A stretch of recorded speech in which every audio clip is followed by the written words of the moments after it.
harap semua dalam keadaan yang sihat dan patuh arahan. Stay at home. Okey, pada petang yang berbahagia ini, saya Cikgu Yahya akan meneruskan perkongsian dengan GPS Lestari untuk tips KPS Sains Kertas 2 murid tahap 2. Okey. Cikgu teruskan perkongsian cikgu ni. Okey, ini sedikit profil tentang cikgu. Cikgu mengajar di SKP dan Ditra sejak tahun ni masuk tahun yang ke-17 dan SKP dah merupakan sekolah yang kelima cikgu sepanjang cikgu menjadi seorang pendidik. Okey, ini adalah pautan untuk perkongsian ilmu dan juga bahan. Okey, kamu boleh join FB group Cemerlang Sains bersama Cikgu Mekno. Dan ini adalah YouTube cikgu, iaitu YouTube Cikgu Mekno. Boleh subscribe. Ini adalah QR code untuk link tadi. Okey, boleh ambil dan boleh guna QR code untuk join group-group dan juga subscribe channel YouTube cikgu. Dekat channel YouTube cikgu ni, cikgu kongsi video-video untuk perkongsian ilmu tentang sains dan juga ada juga cikgu kongsi untuk STEM. Dan FB cikgu ni banyak cikgu buat perkongsian untuk bahan dan juga ada juga perkongsian daripada guru-guru sains yang lain, guru-guru pakar dan juga guru-guru yang dah senior yang dah lama dan juga baru pun, macam-macam lah. Okey. Okey, sebelum cikgu sentuh untuk tips KPS Sains Kertas 2, disebabkan tahun ni UPSR telah dibatalkan. Okey, cikgu nak share untuk murid-murid tahun 5 untuk awak buat ulang kaji untuk topik-topik yang belum awak kuasai, yang awak dah belajar tapi masih belum kuasai. Sebab biasa kita banyak cuti, lepas tu tak sempat, cikgu pun kejar silibus. Okey, jadi ini adalah masa yang sesuai untuk awak kuasai semula topik-topik yang mana awak sudah belajar di tahun 1 hingga 5. Sebab kita punya jadual kadang-kadang sebab bencana macam jerebu lah, banjir lah, menyebabkan kita lebih banyak cuti kan. Jadi ada topik-topik yang awak belum betul-betul faham, jadi boleh awak tengok balik, buat ulang kaji balik walaupun untuk tahun 6, walaupun UPSR telah dibatalkan. Okey, itu tidak bermaksud awak tidak perlu belajar. Okey, awak kena ingat kita belajar untuk tambahkan ilmu pengetahuan. Sebab yang awak belajar di sekolah rendah, awak akan jumpa semula perkara-perkara yang awak dah belajar tu di sekolah menengah. Sekolah menengah adalah kesinambungan bagi topik-topik yang awak dah belajar di sekolah rendah. Contohnya macam topik mikroorganism. Awak dah belajar di tahun 6, tapi nanti awak tingkatan 5 awak akan jumpa balik topik ni. Okey? Sama juga topik-topik yang lain. Kalau awak tengok balik, semuanya awak akan jumpa balik di sekolah menengah. Okey? Macam cahaya, semua tu memang akan jumpa balik. Pantulan, pantulan ke pembiasan ke, awak akan jumpa balik di sekolah menengah. Jadi at least bila awak ambil tahu, walaupun UPSR dah tak ada tu tak bermaksud awak dah tak perlu belajar dah. Ada orang dia ingat UPSR batal, okey besok boleh main game Mobile Legend. Mobile Legend 24 jam ataupun Roblox ke. Okey. Ni bukan bermaksud awak boleh main game ke Roblox ke. Okey, PDPC tetap akan terus berlaku sebab kamu masih ada pentaksiran. Jangan lupa pentaksiran tetap ada. Pentaksiran dalam kelas PBD tu. Cikgu tetap mentaksir awak. Okey. Jadi jangan buat tak peduli untuk yang mana yang awak tak belajar lagi.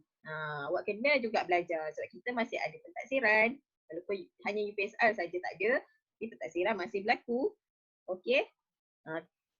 Kita teruskan dengan tajuk-tajuk yang masih belum disoal. Okey, untuk Sains Kertas 2 UPSR. Jadi untuk murid tahun 5 awak boleh buat ulang kaji masa PKP ni. Okey, ini yang pertama ialah tajuk haiwan di tahun 3. Okey, yang ini masih belum disoal. Okay, kita tengok apakah subtopik yang ada untuk tajuk ni. Okey, kita ada ciri-ciri haiwan. Ciri-ciri haiwan ni lah. Awak perlu tahu litupan haiwan mana yang mempunyai litupan badan. Okey, anggota badannya ada kaki, ada sayap. Okey, berkaki 2 ke, berkaki 4 ke, ada tanduk ke, tak ada tanduk ke. Okey, cara membiak, habitat. Okey, cara membiak ni awak jumpa lagi di tahun 5. Okey, itu sebab cikgu kata walaupun awak belajar di tahun 3, awak jumpa balik tahun 5. Dan topik-topik yang awak belajar di sekolah rendah akan jumpa balik di sekolah menengah. Okey, macam KPS ni, lagilah awak akan jumpa sampai awak nak ambil SPM.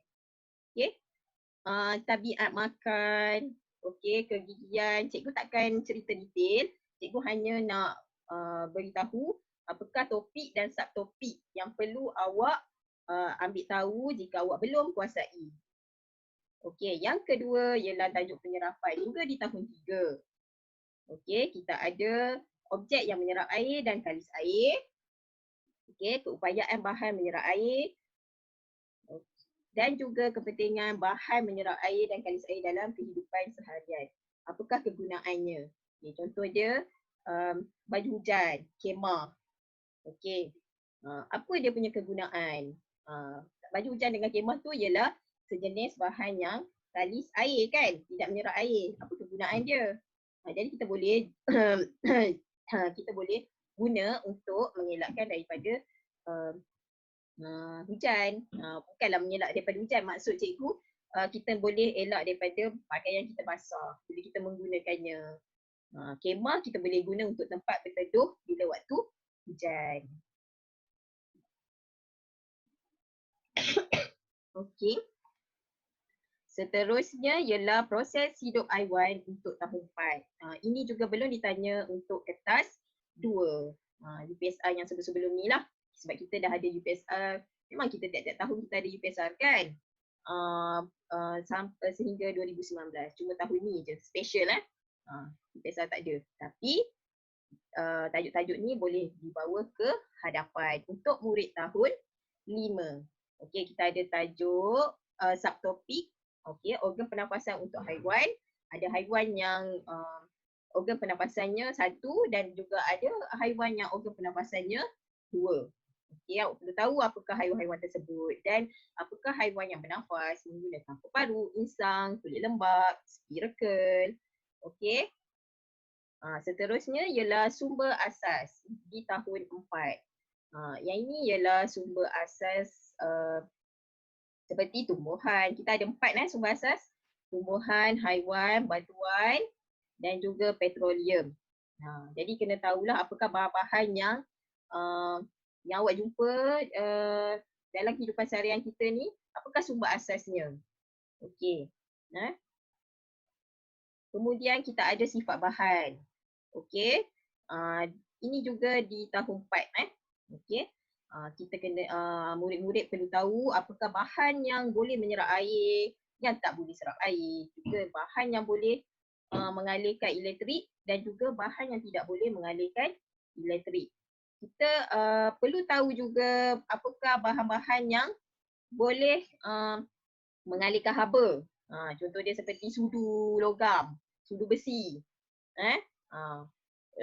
Sudu besi lah. Okey, sudu besi mengalirkan haba dan kemudian ada juga bahan yang tidak boleh mengalirkan haba. Contoh dia plastik, sudu plastik. Okey, bahan yang kenyal seperti spring, gelang getah. Okey. Kita ada juga bahan yang boleh terapung dengan bahan yang tidak boleh terapung. Bila tak boleh terapung tu dia tenggelam lah. Okey. Kalau macam murid tahun 3 sekarang, dia ada tajuk tumpatan kan. Okey, bahan tumpat dengan tidak tumpat. Murid tahap 1 sekarang ni belajar ada bahan tumpat dengan tak tumpat. Okey, bahan yang kurang tumpat dengan bahan yang lebih tumpat. Okey, kita ada juga bahan yang kebolehan penembusan cahaya. Okey, ada bahan yang penembusan cahayanya sepenuhnya dia boleh tembus, boleh ditembusi oleh cahaya. Okey, ada bahan yang hanya separuh saja boleh ditembusi cahaya dan juga ada bahan yang langsung tidak boleh ditembusi oleh cahaya. Contoh dia bahan legap. Contoh dia handphone awak, buku, kertas. Itu semua bahan legap kerana cahaya tidak boleh tembus. Cahaya tidak boleh melalui objek tersebut. Kalau cahaya boleh lalu sikit, kita akan nampak macam nampak objek tu kabur-kabur je. Itu dinamakan lut cahaya sebab hanya separuh saja cahaya yang boleh melalui objek tersebut. Kalau lut sinar, memang cahaya boleh melalui objek tersebut. Contoh dia kaca. Contoh dia bika. Jadi biasanya kalau bahan yang lut sinar ni tidak boleh membentuk bayang-bayang lah. Okey. Kemudian kita ada tajuk proses hidup tumbuhan di tahun 5. Okey. Untuk tahun 5 kita ada proses hidup tumbuhan yang masih belum disoal untuk kertas 2. Okey, kita tengok apa subtopiknya. Okey, melindungi diri daripada musuh. Kemudian cara pencaran biji benih. Untuk tajuk ni kita akan belajar masa di tahun 3 dah belajar pasal tumbuhan membiak kan. Cara tumbuhan membiak, ada keratan batang, biji benih kan. Melalui spora, okey, batang bawah tanah. Tapi di tahun 5 kita hanya ambil bagaimana tumbuhan yang ada biji benih ni dia pencarkan biji benihnya. Pencarkan tu maksudnya sebarkan biji benih. Okey? Kita nak tahu macam mana, apakah ejen pencaran dia. Siapakah yang menyebarkan biji benih tu. Sebab pokok bukannya boleh berjalan macam manusia kan. Dia duduk je kat tempat tu tapi macam mana tiba-tiba boleh ada pokok dekat tempat lain. Kan? Jadi itu yang kita belajar di tahun 5. Okey, dan topik tu baru je murid tahun 5 dah habis belajar kan. Okey, kita ada juga proses hidup tumbuhan lagi. Okey, yang ini adalah bagaimana tumbuhan tu menyesuaikan diri daripada perubahan iklim dan musim. Contoh dia cuaca yang panas. Tumbuh-tumbuhan di tempat yang mempunyai cuaca yang panas ni biasanya akan menggugurkan daunnya. Ataupun menggulungkan daunnya. Semua ni adalah cara-cara untuk mengelakkan kehilangan air. Untuk mengurangkan kehilangan air. Okey. Daun pecah-pecah untuk cuaca yang berangin. Untuk tempat yang berangin, contoh dia biasanya di tepi-tepi pantai, tepi laut. Biasanya pokoknya daun pecah-pecah untuk mengurangkan rintangan angin. Kemudian ada juga pokok seperti ada juga tumbuhan seperti kaktus mempunyai daun berbentuk jarum juga untuk mengurangkan kehilangan air. Akar yang panjang, batang yang menyimpan air, contoh dia seperti pokok pisang. Kalau awak dengar pokok kaktus je kan yang simpan air dalam batang, pokok pisang pun ada. Kalau tak percaya, siapa yang ada pokok pisang, okey, suruh tebang batangnya. Awak dah ambil dah buah pisang tu, katakan mak ayah awak nak tanam semula, tebang batang pokok pisang tu. Nanti awak akan nampak air keluar daripada batang pokok pisang tersebut. Kemudian kita perlu tahu apakah kepentingan pencaran. Kalau pencaran ni, kalau tumbuhan ni tidak dipencarkan, apa yang akan berlaku pada tumbuhan? Okey.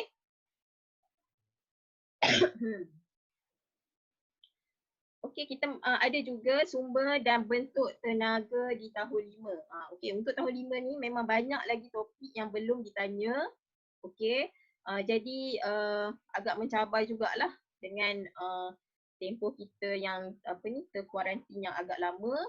Jadi murid tahun 5 tahun ni perlu banyak belajar sendiri untuk topik-topik tahun 5.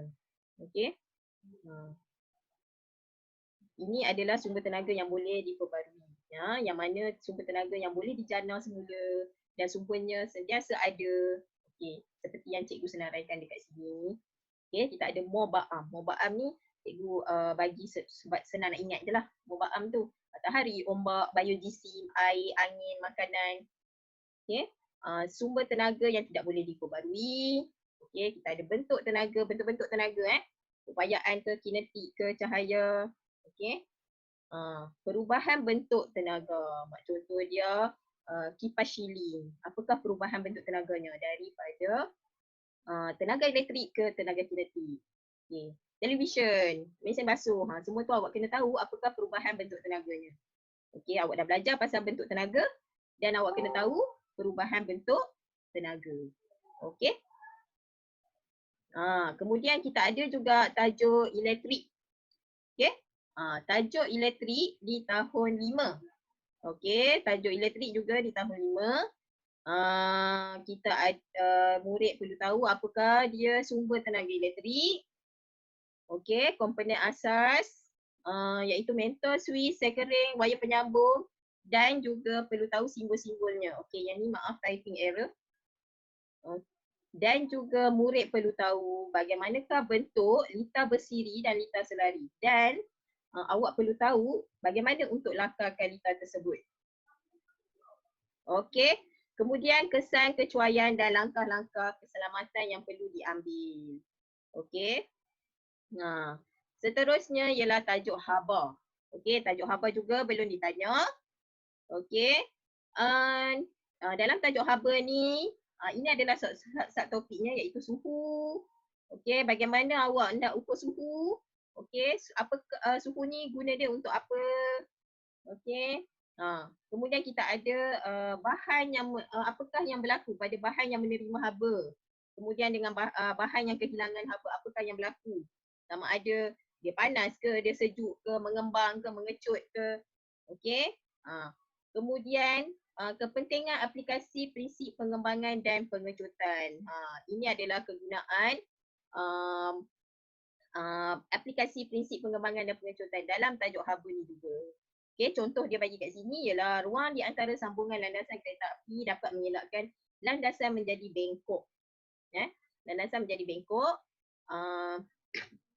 Lagi satu, kalau awak tengok kabel-kabel elektrik yang dipasang di kawasan perumahan awak dan juga kabel-kabel telefon yang dipasang, semuanya dipasang kendur untuk mengelakkannya terputus pada waktu malam. Sebab waktu malam dia lebih sejuk, jadi itu semua adalah cara-cara untuk mengelakkan dianya terputus. Okey, dan pengembangan dan pengecutan bahan juga digunakan dalam konsep kita menggunakan termometer tu. Berbuli termometer tu dia mengesan pengembangan dan pengecutan bahan. Contohnya kita nak ukur suhu air kan. Jadi kalau air sejuk tu, berbuli tu akan detect lah. Lalui proses konsep pengembangan dan pengecutan bahan. Okey. Dan seterusnya untuk tahun 6. Okey, tahun 6 kita ada satu saja topik iaitu topik buruj. Okey, untuk topik ni kita perlu tahu apa itu maksud buruj, jenis buruj dan juga kegunaan buruj. Okey. Okey, cikgu rasa semua topik-topik tadi cikgu dah bincang, ada lebih kurang ada ni lebih kurang ada 7 topik lah yang masih belum ditanya.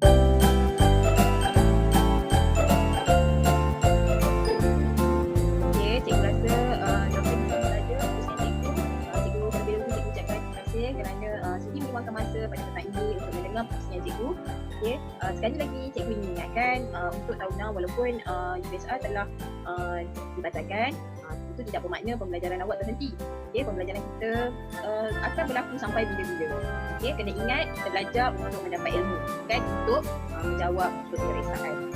Okey, dan sekiranya ada masalah ataupun kemusykilan, bolehlah kemukakan di ruangan channel ini ataupun boleh juga bertanya di Facebook group cikgu iaitu Sembilan Saya Bersama Cikgu Mekno. InsyaAllah cikgu akan jawab kalau ada sebarang kemusykilan ataupun pertanyaan. Okey, sebab dekat situ pun ada cikgu-cikgu lain yang lebih pakar dan lebih lebih berpengalaman pun boleh membantu untuk menjawab soalan-soalan. Okey, dan jangan lupa subscribe channel YouTube cikgu iaitu YouTube Cikgu Mekno. Di situ cikgu buat perkongsian tentang PDPC dan juga STEM juga, Jadi kalau nak dapatkan video-video yang cikgu hasilkan, cikgu lebih suka berkongsi tentang tentang cara nak jawab, tentang konsep, tentang prinsip, tentang prinsip sains, tapi cikgu buat video spesifik lah. Boleh juga tengok lawat YouTube cikgu dan jangan lupa subscribe. Sekian dulu, kita jumpa lagi. Assalamualaikum dan selamat petang. Bye.